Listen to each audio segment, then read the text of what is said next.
Hallo, guten Morgen, guten Tag und guten Abend zu meinem Podcast. Ich freue mich sehr, dass du mir zuhörst. Diesmal geht es um das Thema Wechseljahre und Psyche.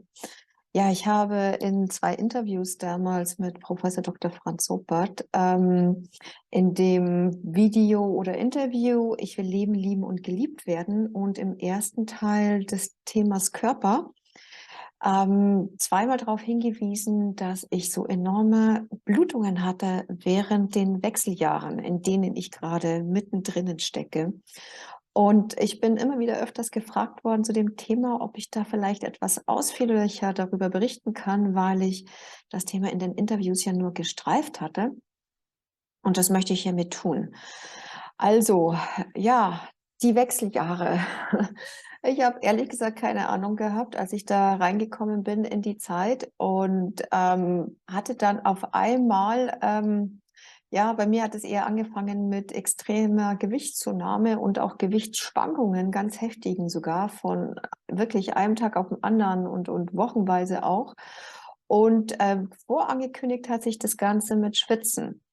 Das war, als ich noch, in meiner Fortbildungszeit war und ich in Spanien, als wir dort ein Seminar hatten, beim Kaffeetrinken gemerkt habe: „Huch, wenn du Kaffee trinkst, dann fängst du ziemlich an zu schwitzen.“ Und darum hatte ich damals meinen Kaffeekonsum, den ich sehr gerne im Sommer habe, draußen im Café bei einem Cappuccino dann doch etwas reduziert, weil die Begleiterscheinungen dann eben sehr unangenehm waren. Ich habe mir auch das Thema mal tiefer angeschaut, weil mir ist es ja möglich, durch die Methode der Anliegenmethode kann man ja ganz, ganz tief in die Weisheiten seines Körpers abtauchen und Wahrheiten nach oben holen und, dadurch auch durch die Gefühle und die Erlebnisse, und die Erfahrungen, ob das jetzt in einer Einzelsitzung ist oder in 'ner Gruppensitzung ist, dann auch zur Heilung führen. Und darum hatte ich mir das Thema Schwitzen angeschaut und mir war damals aber noch nicht bewusst gewesen, dass gerade in den Wechseljahren so viele frühkindliche Themen nach oben poppen und vor allem, aus dem Bereich der ersten 9 Monate, sprich der Schwangerschaftszeit und der Geburt, dass diese Themen immer wieder, beleuchtet werden auch müssen, sodass, ein Körpersymptom auch wirklich in Heilung kommen kann. Und mir ist das erst wirklich schmerzhaft bewusst geworden, als ich auf einmal ganz, ganz heftige Blutungen, hatte. Es hat so mit ich weiß es nicht mehr genau, aber ich glaube, das war so mit, 49 oder ja, sowas in dem Dreh rum muss es angefangen haben. Das ist aus, der meiner Periode, die ich immer die vollen 7 Tage hatte, dann auf einmal mehr als 7 Tage wurden und vor allem mit extremen Blutungen in den ersten ungefähr 3 Tagen. Also, ich habe wirklich permanent und ganz heftig geblutet während der Zeit und hatte dann auch mit einer kurzen Pause gleich anschließend noch mal eine Periode. Und zwar wieder über die 7 vollen Tage hinweg. Und so ging das, teilweise wirklich monatelang. Mit Pausen immer wieder zwischendurch, also mit normalen oder Periodenzeiten, aber dann, auch mit ganz, ganz heftigen Zeiten wieder. Und das führte natürlich, zu akutem Eisenmangel von meiner Seite aus. Ja, ich möchte das vorwegschieben, weil ich, bei allen Themen, die mir begegnen in meinem Leben, nie eingleisig fahre. Das heißt, ich prüfe immer 1, 2, 3, 4 unterschiedliche Punkte parallel ab, aber im Zentrum da steht immer für mich die Selbstbegegnung. Denn, ich habe nach über 20 Jahren gelernt, dass, der Körper eine Sprache hat und mit uns kommuniziert und dass alles, was wir in unserem Leben erlebt haben, in unseren Zellen abgespeichert ist. Und der Körper, ja, das tollste Tool ist, die tollste, ja, Begleitung ist, die wir haben, wie ein guter Freund, der dich immer wieder darauf aufmerksam macht, wenn was bei dir schief läuft, ja, wo du nicht authentisch bist, wo du nicht ganz zu dir selber stehst. Also, ich habe da andere Meinung, als ich so in meinem Umkreis wiederfinde oder auch bei Fachexperten und Medizinern auch. Und darum möchte ich das auch nochmal ausdrücklich betonen, warum ich gerade auch über diesen Weg berichten möchte. Die Erfahrungen, die praktischen Erfahrungen, die ich gemacht habe während der Selbstbegegnungen. Ich möchte auch noch mal davor schieben, bevor ich mehr dann ins Detail reingehe, was sich bei mir gezeigt hat, ist, dass es, was sich bei mir gezeigt hat, eben meine Lebensbiografie ist und auch darauf zurückzuführen ist, in den Bereichen, in denen ich jetzt vordringe oder in die Bereiche, in die ich vordringe, man nicht unbedingt gleich von Anfang an, wenn man mit Selbstbegegnungen startet, gleich vordringt. Ja, denn dazu braucht es auch innere Anteile, die schon gefestigt sind, die die Informationen, die hochkommen können und werden, auch verdauen können und verarbeiten können und sie dann auch im eigenen Leben umsetzen. Weil, wie sagte meine Traumlehrerin Ortrud Grön immer so schön, ja, Handlung ohne Erkenntnis ist genauso wertlos wie Erkenntnis ohne Handlung. Und darum gehört für mich beides immer Hand in Hand. Dass man nicht immer alles sofort umsetzen kann, ist natürlich klar. Und dass man auch manchmal etwas länger braucht, bis die Erkenntnisse wirklich da sind und wirklich durch den Körper fühlbar sind, das ist auch klar. Aber es kommt zum Punkt und es muss früher oder später zum Punkt kommen, wo beides Hand in Hand geht. Erkenntnisse und Handlungen. Genau. Und bei den Selbstbegegnungen kommen ganz, ganz viele Erkenntnisse nach oben und ganz, ganz viele Wahrheiten. Ja, und in meinem Fall bei den Wechseljahren und diesen sehr, sehr starken Blutungen gab es zwei ganz wichtige Erkenntnisse.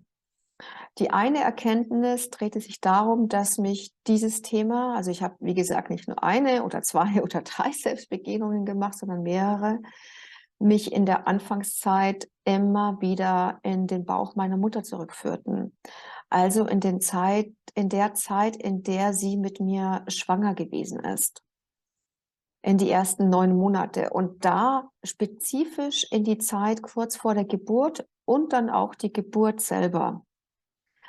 Es ist jetzt nicht so, dass ich mir das Thema nicht schon angeschaut hätte und nicht auch schon zu den Punkten gekommen bin, aber in der Zeit verstärkte sich das nochmal. Und warum ist mir auch klar geworden? Denn, also warum gerade bei den Wechseljahren das Thema Geburt zum Beispiel, in meinem Fall? Und zwar deshalb, weil ich auch an einem Wechsel in meinem Leben stehe. Das heißt, vorgenommen körperlich, aber nicht nur körperlich, sondern auch ja, auf so vielen Ebenen in meinem Leben und auch geistig.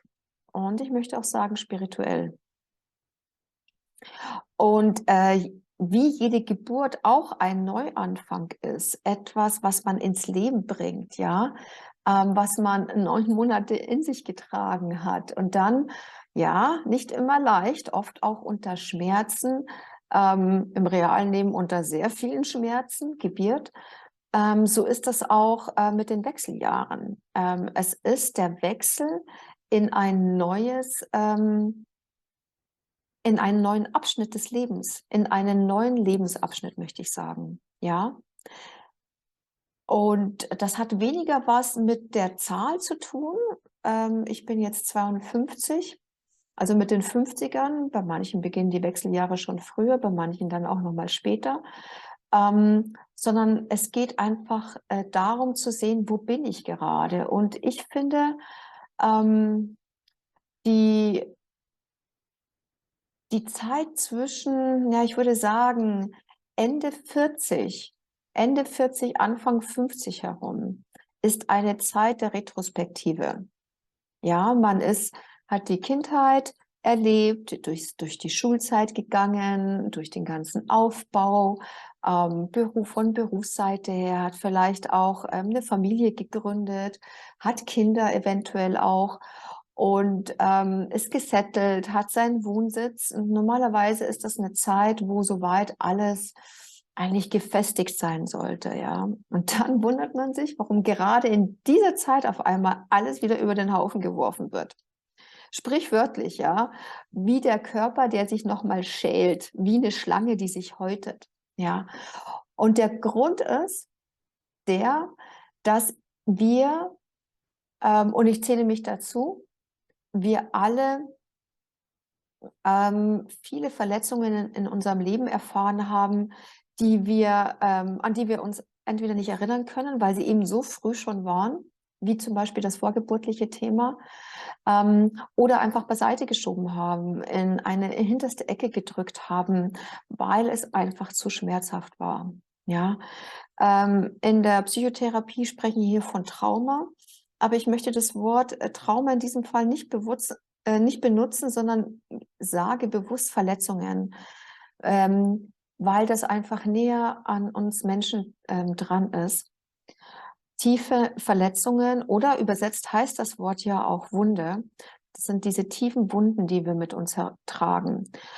Aber unser Körper, unser Leben und unsere Psyche sind nicht darauf ausgelegt, einfach nur auszuhalten oder etwas zu kontrollieren oder hinunterzudrücken, sondern wie bei einer Depression zum Beispiel, Depressere runterdrücken, sondern es geht darum, in innere Harmonie wiederzukommen, in einem Einklang mit mir selber und damit auch mit dem Leben. Denn Leben will gelebt werden, und zwar in seiner ganzen Fülle und Freude und Kreativität. Und wenn das blockiert ist, dann erinnern uns unser Körper und auch unsere Träume während der Zeit, gerade wegen der Zeit der Wechseljahre, uns ganz stark daran, was wir nicht leben. Ja, sie erinnern uns daran, dass wir vielleicht etwas sagen, obwohl wir es nicht so meinen. Oder nicht sagen, weil wir gelernt haben, einfach immer brav und lieb und nett zu sein. Ja, brave Mädchen zum Beispiel, die tun das nicht. Oder bei den Jungs ist das, Indianer kennen keinen Schmerz. Ein Junge zeigt nicht seine Gefühle. Und beides ist kompletter Bullshit, wenn ich das mal so direkt sagen darf. Sondern es geht darum, eben authentisch zu sein, wirklich auch sein Leben zu leben und nicht das Leben der anderen oder durch die Augen der anderen ein eigenes Leben zu führen. Vorbei an seinem innersten Gefühlen, dem Bauchgefühl, dem inneren Wissen. Und das ist der Grund, warum während der Wechseljahre wir nochmal so eine wunderbare Gelegenheit haben, eben auf uns zu schauen und nochmal unser Leben zu reflektieren, und zwar wieder im ja, weinerlichen Zustand, noch im verneinenden Zustand, als wenn alles nur glorifiziert wird, ja, oder nivelliert wird auch. Ja, passt schon alles, ist ja so okay. Aber im tiefsten Kämmerlein und hinter verschlossenen Türen wird dann geweint, gehadert und dann sogar an Selbstmord oft gedacht, wie ich aus der Praxis ja auch weiß. Und das ist der Grund, warum ich diesmal dieses Thema der Wechseljahre aufnehmen möchte. Und ich danke wirklich allen für das Feedback, das sie mir gegeben haben, da auch hier auch von meiner Lebensgeschichte zu erzählen. Und bei den Selbstbegegnungen kam eben hoch die verzweifelte Angst in mir, weil meine Mutter mich abtreiben wollte. Und das war der eine Teil. Also dieses Blut, dieses unglaubliche Blut, was da unter mir floss bei den Abtreibungsversuchen im Bauch meiner Mutter, kam durch die Selbstbegegnungen wieder nach oben. Und ich habe verzweifelt um mein Leben gekämpft, um da zu bleiben. Und der Wille in mir war sehr, sehr stark. Trotzdem, dass meine Mutter mich nicht wollte, nie gewollt hat, weil sie auch meinen Vater nie geliebt hat. Sie wollte die Ehe nicht, sie wollte den Mann nicht und sie wollte damit auch nicht das Kind, also mich. Ja, und dann komme ich und dann hat sie versucht, mich mit allen Mitteln abzutreiben. Mit Nadeln, also Stricknadeln, mit Kräuter, also Getränken und auch mit Flüchen. Wie das noch in jeder Zelle meines Körpers steckt und wie ich da immer noch kämpfe und was für eine Todesangst ich da ausstehe und wie allein und verlassen ich mich auch im Bauch der Mutter eben fühlte, in dieser extrem kalten und lieblosen Umgebung und auch das Wissen, was mich dann erwartet, wenn ich da rauskomme.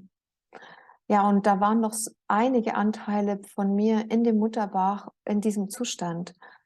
Also, da gibt es nicht nur einen Anteil oder 2, wie das immer so schön heißt. Ja, ich spreche mit meinem inneren Kind. Ja, wie viele innere Kinder da sind, meine Güte, die kann ich gar nicht mehr zählen, wenn ich dann an all meine Selbstbegegnungen zurückdenke, ja.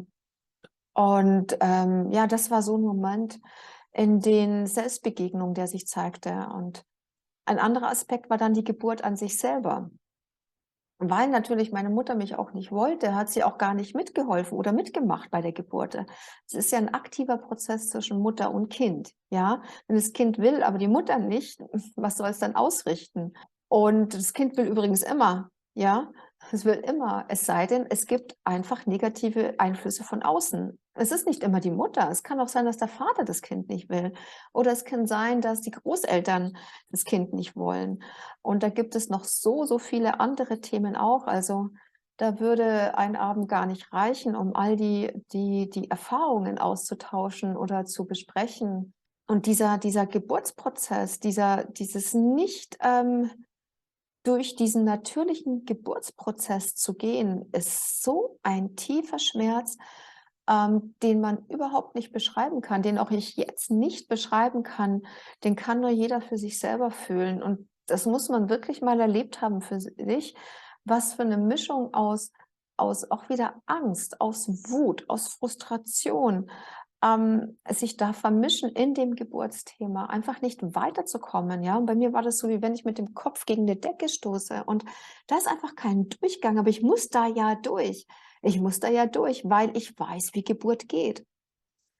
Und das ist so ein inneres Wissen, das jeder von uns hat. Wir wissen alle, wie Geburt geht. Das ist, ich schreibe das so schön in meinem Träumebuch. Das ist wie so eine ja, so eine Symphonie, so ein Einklang, wie ein Tanz, ja, in 'ner ganz bestimmten, Bewegung, Ausrichtung und einem Prozess, der einfach eigentlich wunderschön ist und so wertvoll ist, weil es vor allem, ja, wie die Mythen immer erzählen von den Helden. Das ist unsere erste Heldenerfahrung, die Geburt zu schaffen, und zwar auf natürlichem Wege.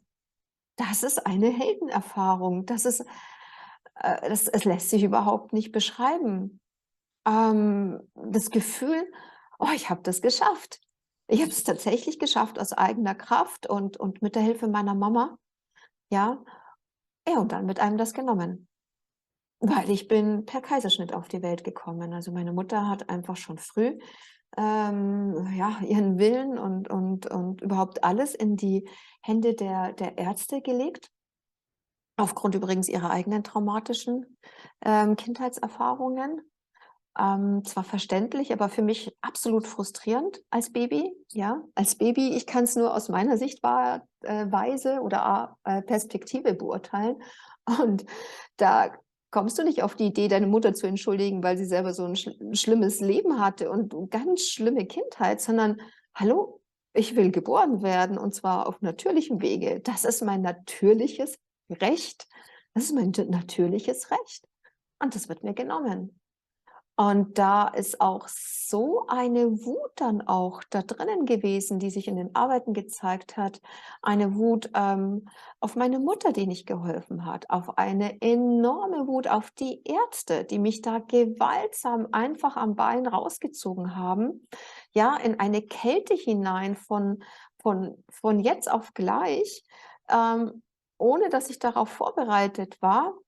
Ja, kommt ja keiner auf die Idee, mit einem Kind, mit dem Baby im Bauch zu sprechen. Ja, da wird mal mit der Mutter gesprochen und der Arzt wird gesprochen und so. Aber das war es ja dann auch. Kommt ja keiner auf die Idee, das Baby darauf vorzubereiten. Du übrigens, hallo, wir haben hier ein Problem und wir finden keine Lösung. ja, dann wird es wohl ein Kaiserschnitt werden. Ja, und das war so schrecklich, das Gefühl. Und dann auch wieder dieses Blut dabei und dieses lieblose, also wirklich behandelt zu werden wie ein Objekt, wie ein Stück Fleisch, ja. Und auch das wieder tief in meinen Zellen eingegraben, ist, dass mir dieses erste Erfolgserlebnis, das ich hätte haben können, ja, in mein Leben genommen wurde. Ja, das zum Thema Geburt und dann, als ich das noch mal aufgestellt hatte mit den starken Blutungen, da war schon eine andere Perspektive da. Da sieht man auch, dass sich, wenn man viel arbeitet an sich, dann sich natürlich auch die Selbstbegegnungen ändern und die Themen, die hochkommen, ja. Und da war noch mal ganz klar, ähm, dieses, das Thema dieses Sich-Zeigens auch. Sich zeigen, so wie ich bin und vor allem auch mit, dem Ganzen mit der Berufung, ja, das war tatsächlich etwas, was in der Arbeit hochkam, mit dieser inneren Berufung und der inneren Weisheit, die in mir steckt. Sich trauen, das zu zeigen und das auszusprechen, die Weisheiten, die ich eben durch, ja, über 20 Jahre an Selbsterfahrungen gesammelt habe, an praktischer Arbeit an mir selber, die auch zu teilen mit anderen, und keine Angst davor zu haben, wie sie reagieren, weil die Reaktionen sind, ja, sagen wir mal, nicht gerade positiv, um es vielleicht mal diplomatisch auszudrücken. Und das war auch noch mal ein Thema, das hochkam, mich einfach authentisch zu zeigen, so wie ich bin, egal was meine Umwelt davon hält. Ja, egal, ob ich angenommen werde, ausgestoßen werde, ausgelacht werde, belächelt werde, oder wie, man immer so schön sagt: „Was hast du eigentlich immer mit diesen ganzen, ja, Selbstbegegnungen oder Aufstellungen, die du da machst? Das ist ja komplett hirnrissig“, ja. Und dazu zu stehen, war etwas, was in diesen in der letzten Selbstbegegnung, die ich zu dem Thema gemacht habe, sehr, sehr stark im Vordergrund war. Das heißt, wir hatten da gar nicht mehr da war das Thema Geburt überhaupt nicht mehr im Vordergrund, sondern wirklich, das authentische, zu mir stehen. Ja, das zu meinen persönlichen Erlebnissen bei den Wechseljahren und, ja, wie ich schon vorher auch gesagt hatte, jeder, der eine Selbstbegegnung macht zu dem Thema, jede Frau, also, ich kann das wirklich nur empfehlen, anstatt Medikamente zu nehmen und, Progesteron und, sonstige Mittel, eine Selbstbegegnung zu machen. Da ist, der Körper so dankbar und die Psyche so dankbar und Anteile zu sich zu holen, ja. Ähm, Es ist, wie wenn man ein kleines Kind auf der Straße sieht, das ist ja noch schlimmer, nicht nur ein kleines Kind, das sind ja Embryos und dann einfach achtlos vorbeigeht. Das dürfte eigentlich normalerweise keiner übers Herz bringen, aber ja, das ist etwas, was wir ja in unserem Leben ja gewohnt sind und dann machen wir es so weiter und achten gar nicht auf die inneren Rufe, die inneren Hilferufe, die wir da bekommen. Ja, und darum zeigt sich auch in den Arbeiten zeigen sich da ganz unterschiedliche Themen. Also, ich kann mich erinnern an eine Arbeit, da hatte auch eine Frau extreme Menstruationsschmerzen und da zeigte sich eine ganze Traumabiografie von ihr, ja. Der Vater, der sich umgebracht hat, die Mutter, die sie abtreiben wollte. Und dann kam, ja, noch eine viel schlimmere Frage nach oben: „Ja, warum hat der Vater sich eigentlich umgebracht? Was ist denn da passiert?“ Und da möchte ich jetzt nicht tiefer eingehen, ja, weil das eine ganz schreckliche Geschichte war. Aber da sieht man mal, was sich zum Beispiel hinter so einem Thema wie Menstruationsschmerzen zeigen kann. Oder eine andere Frau, die in die, Menopause eben kam und dann auch ausdrückte, vor allem über die Periode, drückte sich dann ganz, 'n kleiner Anteil von ihr aus, von einem Schmerz. Ja, so 'n ganz großen Schmerz auch in ihr und 'n ganz großes Verlangen von diesem kleinen Anteil, äh, der da auch dann sagte: „Dass du mich holen kommst.“ Da ist da so ein tiefes Verlangen danach da und da war so viel Schmerz auch da, weil da stellte sich auch bei der Frau heraus, dass das 'ne Abtreibung gegeben hatte und diese komplette Verstrickung, auch zwischen dem einen Kind, diesem Jungen, der dann nur nach 3 Tagen gestorben ist und, dem Kind, das die Mutter vorher abgetrieben hatte. Also, eine komplette Verstrickung da auch mit ihr da und, dass dadurch, ihre Mutter für sie überhaupt nicht erreichbar war und natürlich auch nicht während der Schwangerschaft. Und dass sich dann alles über die, Menopause beziehungsweise die Periode in den Wechseljahren dann ausdrückte. Und hier war auch klar, nach der Arbeit, dass auch, ja, mit der Fruchtbarkeit der Frau das Leben nicht zu Ende ist. Und das ist auch etwas, was ich jetzt gerade merke, weil meine Kinder jetzt auch, Ausbildung haben beziehungsweise die Schule beenden und ich auch vor einem Wechsel in meinem Leben stehe, ja, als Mutter auch und, die mich auch nicht mehr so brauchen, beziehungsweise nicht in dieser Art wie jetzt, sondern, auf einer anderen Ebene. Und da zeigt sich eben auch, dass die Menopause oder die Wechseljahre nicht das Ende sind, sondern der Beginn von etwas Neuem, wie die Geburt, wie ich schon am Anfang sagte. Es ist der Wechsel zu etwas Neuem. Und da steht die Frage ganz groß im Raum, beziehungsweise eher die Aussage, möchte ich jetzt sagen: Du kannst jetzt dein eigenes Leben gestalten. Du kannst jetzt dein Leben so gestalten, wie du es möchtest. Und nicht wie andere es immer wollten oder dir von deinem Umfeld oder von der Gesellschaft vorausgesagt wird oder wie du es dir vielleicht auch selber in deinem Kopf zusammenspinnst, ja? Manchmal kommt es gar nicht von außen, sondern man ist so gefangen in dem, ja, Runterdrücken oder Nichtstun, dass man denkt, die Gedanken im Kopf sind real, und man könnte nicht weiter weg davon liegen, ja. Und es ist einfach diese Zeit der Wechseljahre ist, 'ne Aufforderung des Lebens wieder zu leben. Und zwar nach den eigenen Wünschen und Bedürfnissen, so wie sich's einfach anfühlt, intuitiv richtig anfühlt. Und das Leben will übrigens auch kreativ gelebt werden. Also, es ist auch eine Zeit der Kreativität, ja? Heißt ja immer, wenn man älter ist, dann kann man sich nichts mehr ausdenken, da ist die ganze Kreativität weg und die Neugierde. Also, ich kann nur von mir sprechen, kann nur sagen: „Pustekuchen.“ Stimmt überhaupt nicht. Da sind so viele Ideen da und so viele Möglichkeiten und ich habe jetzt auch ja ein ganz anderes Potenzial. Mit all dem Wissen, das ich habe, mit all den Erfahrungen, die ich gemacht habe, ist doch super. Und ja, wie es so schön heißt, jetzt kannst du eine neue Periode in deinem Leben starten. Klingt doch super. Also, ich finde das klasse.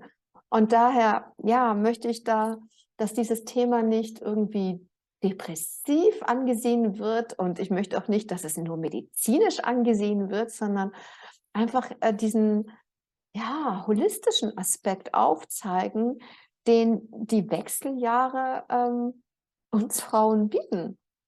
Und darum hoffe ich einfach, dass wir auch über dieses Thema gemeinsam sprechen können und ja, gemeinsam uns austauschen und nicht immer nur in diesem, ja, leidvollen Gejammere, möchte ich jetzt mal sagen, oder in dem Wegschieben des Themas uns begegnen, sondern wirklich in einem schönen Miteinander. Das wäre so, ja, mein Wunsch, für die Zukunft.